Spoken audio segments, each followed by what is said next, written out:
I have some unpopular opinions about Dragon Ball, and no, it's got nothing to do with pineapple on pizza.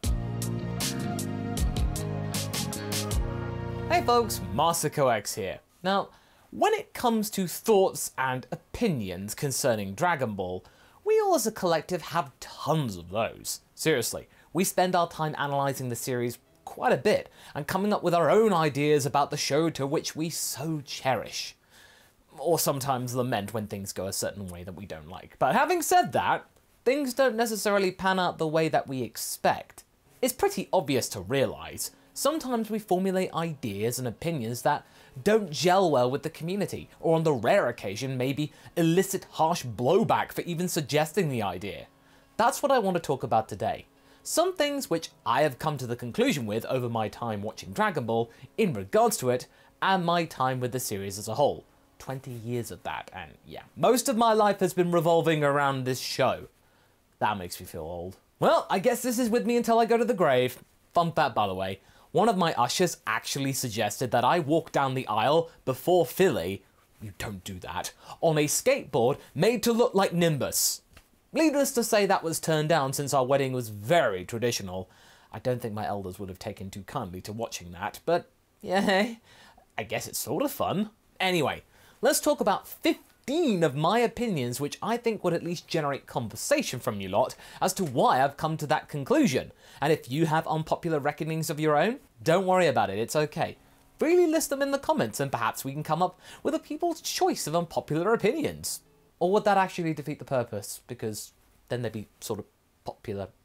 Hey, let's not go bogged down, let's go. Number 1, the tingly back isn't that bad. Now, I've said this quite a few times in various discussions and videos, and I'll say it again. I'm not all that bothered with this trait of the Universe 6 Saiyans. Now, okay, granted, to some it may feel like this cheapens the whole Super Saiyan mythos that we have grown to idolise since we first saw it on Namek. It's a very iconic design, yes, and on first glance, to see it be trivialised like this is a very big kick in the teeth for the typical fan. But there's one thing that I believe could exonerate this plot point from derision, and it's this. Universe 6 Saiyans are physiologically different to Saiyans. I've talked about this on various videos, even with the help of my biology teacher wife Philly, that shows that Saiyan genetics are interesting and can easily explain why Caulifla can get Super Saiyan 2 so suddenly after just finding out about Super Saiyan. Needless to say, her brother Renzo said that she was a prodigy, but had gone down the wrong path in terms of hanging out with people. And if she is meant to be what most people believe to be the Goku's facsimile in this story, then this would make sense. Also, the circumstances of Saiyans differ greatly in each universe. The Universe 6 Saiyans had a much more sedate evolution and refined themselves much quicker than the Universe 7 ones, who spent most of their existence living in mud huts, being the top dog over the Tuffles already, fighting amongst themselves as well, so evolution wasn't really happening, it wasn't a top priority. And as a result, their counterparts evolved away the need of a tail and consistently buff physiques. Universe 6 Saiyans are mostly noodly. I mean, it's safe to imagine that the ability to tap into Super Saiyan is still hard, but once you know it, it's there. It may be possible in every Universe 6 Saiyan if they try hard enough. Kaba was just able to describe it the best after finding out from Vegeta, so yeah. I'm not all upset about this. This trio is just built differently to our Super Saiyans is all. Number 2. Trunks getting the Spirit Sword. I like that. Now, if this plot device was explained better, I think more people would be okay with this. The reason why it's so confusing and divisive is that it just happens. There. How did Trunks get this technique? Well, I think there could be a good explanation for this, and it is within the laws of the story. You see, Trunks spent time training, we do know this, with the Supreme Kai, as well as on the sacred world of the Kais. Now, needless to say, this is in the other world. He would have most likely met up with future Gohan in that time, and more importantly, Goku. I'm sure they would have had a good amount of time to train together and unlock Super Saiyan 2 for Trunks, for the hero of time, as well as talking about previous exploits like the Genki Dama. Maybe Goku offered to train Trunks this, maybe to help with Boo perhaps in the future, or maybe for any other future threat. But the lad couldn't quite get it, I would think. That or Goku badly explained it. It wasn't King Kai. Probably the former though, but anyway. If this had been added, this whole tidbit of him meeting Goku, Trunks finally getting this technique right when it counted would have been a triumphant tour de force to boost for his morale. But like with much of Super, the writing was off. Okay, I had to add some more Free in there to make this sort of work, but it was quite easy to formulate, and it's based on things that happened in the original story to make it logical. Number 3. I actually like Frieza's third form. It's been a form that has been quite maligned as of late. Why is that exactly? Well, it's not quite known to me, to be honest. My best guess is that it just gets in the way of proceeding onto the more iconic final form of Frieza, right when he got nettled after fighting Piccolo in his second form. Despite it being quite derivative of the Alien franchise, obviously these days, there is something that you need to take into account. If you were a young teen or you were a kid, the odds are that you probably wouldn't have seen Alien yet. Or at least you could easily rectify that in the future. If you feasted your eyes on this form for the first time, without any context, it's so out of whack with the trend that it's naturally scary and bizarre. And that's what I found it to be when I first watched this series, and I still do in a way. Yes, I know where the form's inspiration comes from now, but Frieza's mannerisms also change in this form. They are quite vicious when he is in his third form, which doubles down on the impact that this transformation had, especially when it was new. Overall, I still like this form, but I do appreciate why nowadays it's overlooked. Number 4. Marin would have been a pretty good wife for Krillin. Right, okay. Let's remind ourselves, because I think a lot of people forget. If Krillin hadn't backed out of that relationship, Marin would have said yes.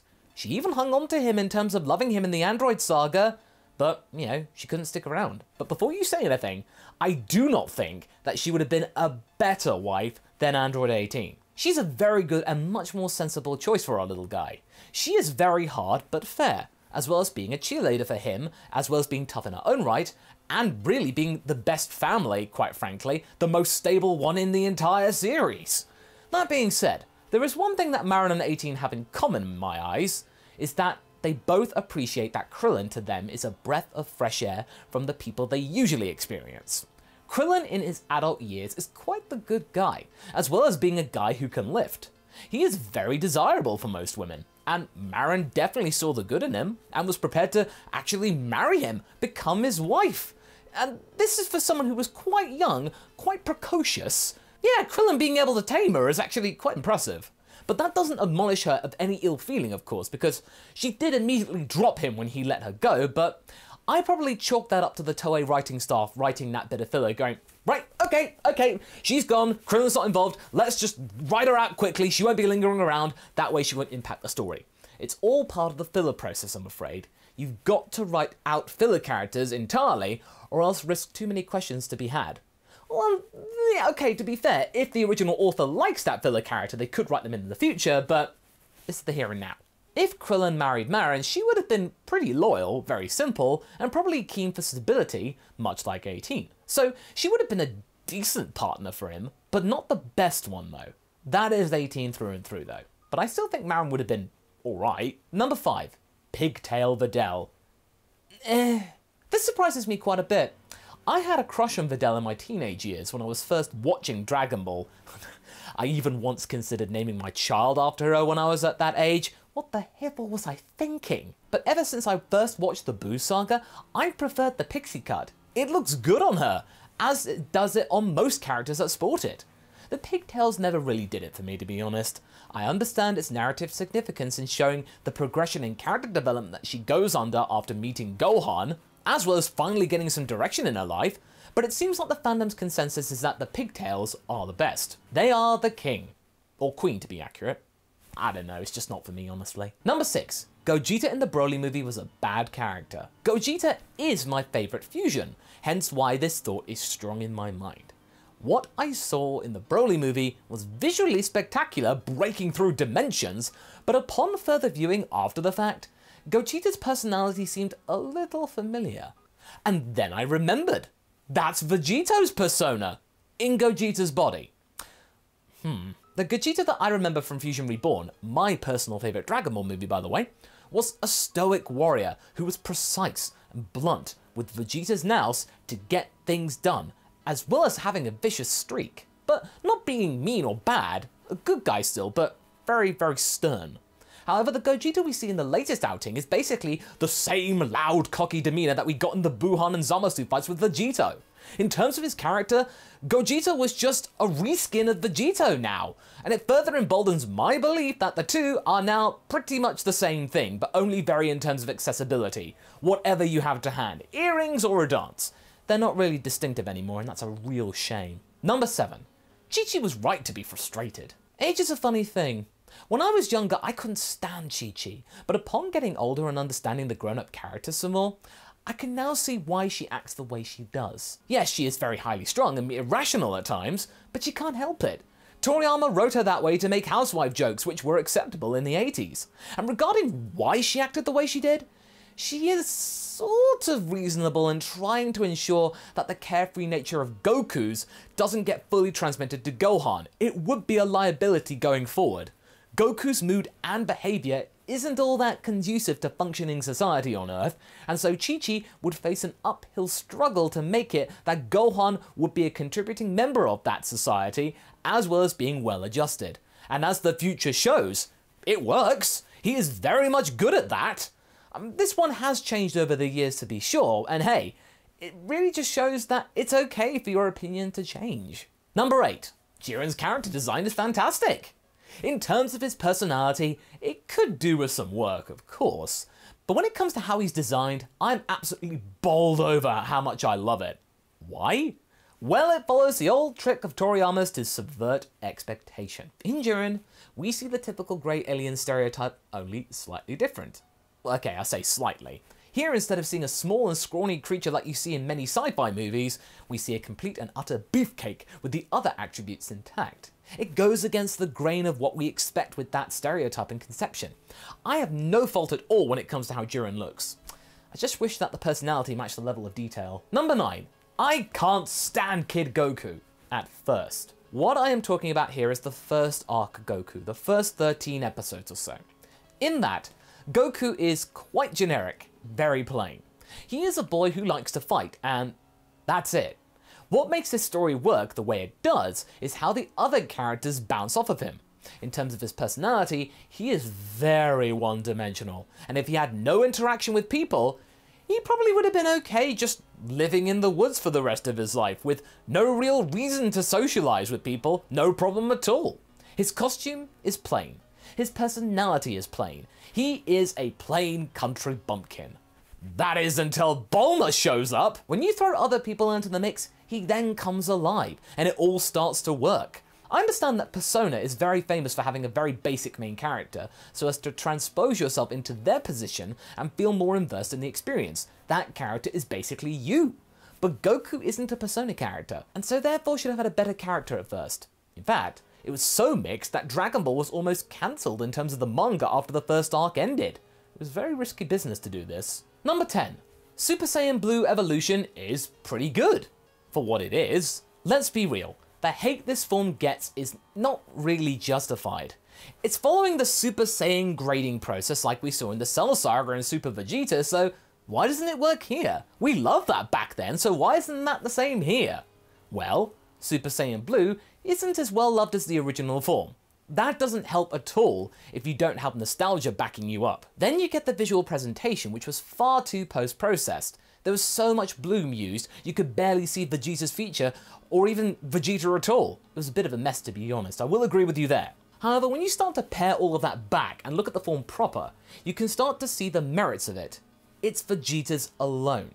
Goku hasn't bothered with it, instead choosing to use Kaioken times 20 with Blue, and then go on into Ultra Instinct. This power is something that belongs to the prince, and it's something he can then go on to perfect and has mastered himself. For what it is, the power is better than Kaioken Blue, and if Goku cannot use UI regularly, this makes Vegeta ultimately stronger than his rival.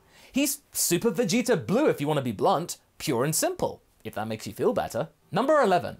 I like the Dragon Ball filler. Well, this one's pretty easy. The filler is so full of character.